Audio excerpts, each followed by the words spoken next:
Hey there for Dragonfly and me, friends. Welcome to another episode of Jean in the Kitchen. If this is your first time here, my name is Jean Roman and you are at For Dragonflies and Me YouTube channel. I have a blog at fordragonfliesandme.com. I have a podcast, social media platforms that I'd love for you to visit me at each one.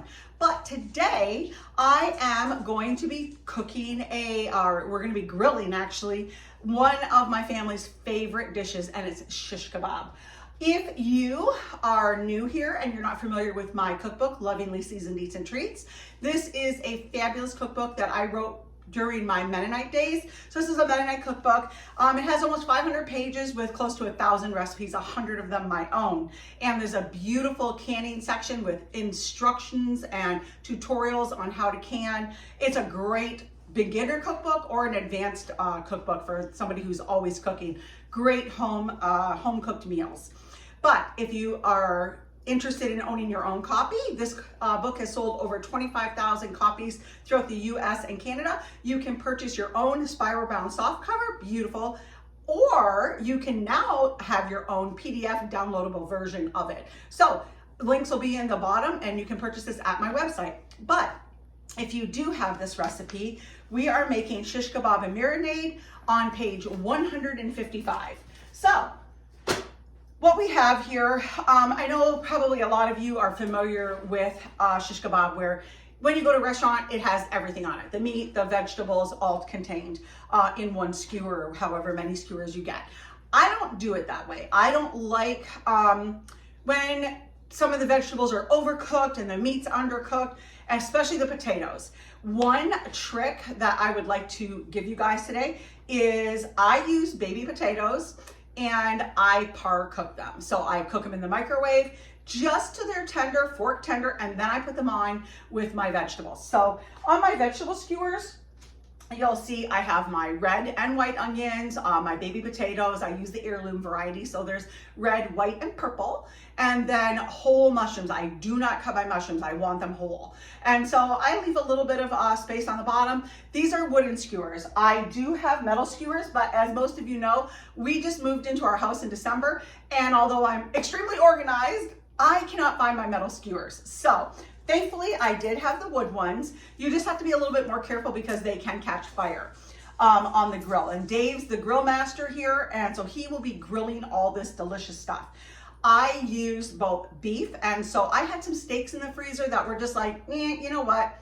These might need to go into a different recipe as opposed to just grilling steaks. So I had some beautiful Delmonico steaks that I cut up and I marinated first, of course, and also some chicken breasts, boneless, skinless chicken breasts. Again, I always purchase my grass-fed organic meat from local farmers at either farmers markets or directly from them. As you all know, I'm very, very big on supporting local farmers, local producers, artisans. So right now, I am going to kind of get into putting together a skewer. Dave is going to take the vegetables and start grilling those shortly. One thing I want to let you know, I separate my beef and chicken. I do not keep them together in the marinade. My personal choice. I'm not saying there's any health risk or anything, but I just don't like keeping the chicken with the beef together. So I actually make double the marinade, and I have one bag for my beef, one bag for my chicken. You can do venison with this, you can do veal with this, or you can simply make it vegetarian and just enjoy every vegetable that you love. The marinade is delicious. And if you're new here, one thing you need to know is I prepare the meals here at my YouTube channel, but for the ingredients and the full directions, I lead you over to my blog at fordragonfliesandme.com, where I show step-by-step photographs that go along with my video and with all the ingredients. So that link will be in the bottom of the episode as well. And if you're watching me over at my blog there, please subscribe. Be sure you like and subscribe there so you don't miss an episode. And if you're watching me here directly on YouTube, make sure you smash that like button and smash that subscribe button so you don't miss an episode. I have tons of recipes on gardening, cooking, organization, as well as my podcast here. So lots of incredible content for all of my viewers. But a couple other things I want to get into before I let Dave take these veggies. Like I said, I keep my chicken and my beef in 2 different marinade bags. I do not baste my vegetables with the chicken marinade. The chicken blood just kind of freaks me out, or the juice. Where beef, I eat my steaks rare and still kicking, so I'm not afraid of that beef blood, I guess, if you want to say. But I keep back about 2.5 cups of the beef marinade, and Dave's going to take that and he's going to brush that onto the vegetable skewers while he is grilling that. And then I also keep back about a cup that I am going to put in the skillet. And you may be wondering, well, what do you got the skillet out if you're going to be grilling? Well, like I said, I don't combine my meat and the vegetables together, again, because I don't think they cook evenly then.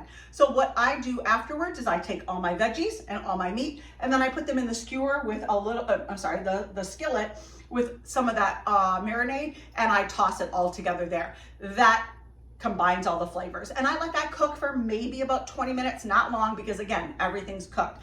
And then we like to eat our shish kebab with rice. So I usually like basmati, but I guess I accidentally bought jasmine. No affiliate marketing here. This is just a brand that I like to buy.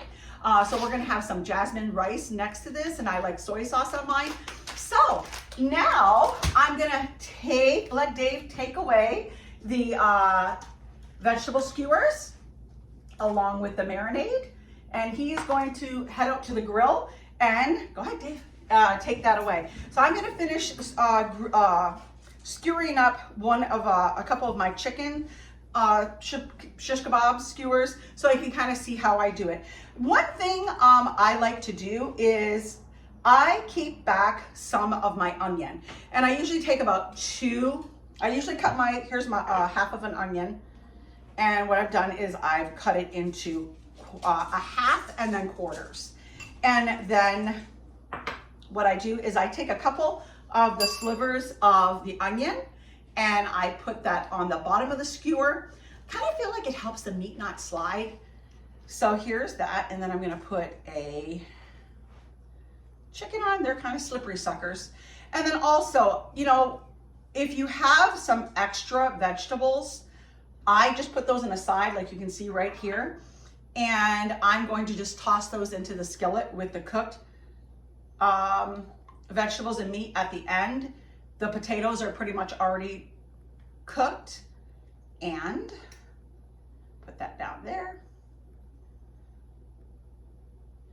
And they'll cook, because we're not going to waste any of those delicious onions or mushrooms or anything else. So there we go.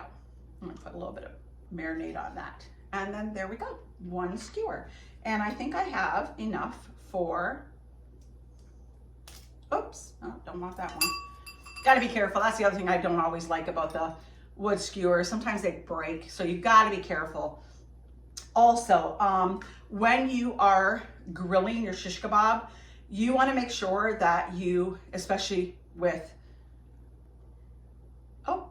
don't even have enough for another one. I'm going to put these potatoes on it. You want to make sure that you have enough room to be able to handle the skewer. You do not want to try to flip these with your hand or even a hot pad, because a hot pad for one can catch fire. And oops, there's that. And then also, you don't want to burn yourself. So what I always do is I have a tongs outside by the grill, and that's what Dave's doing.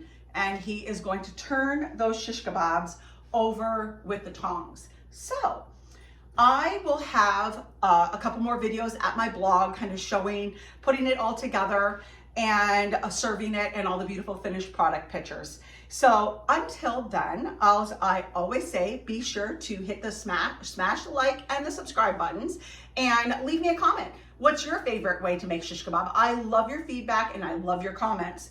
So I'm gonna head out now, and like I always say, be sure to eat fresh, shop local, and have a happy day.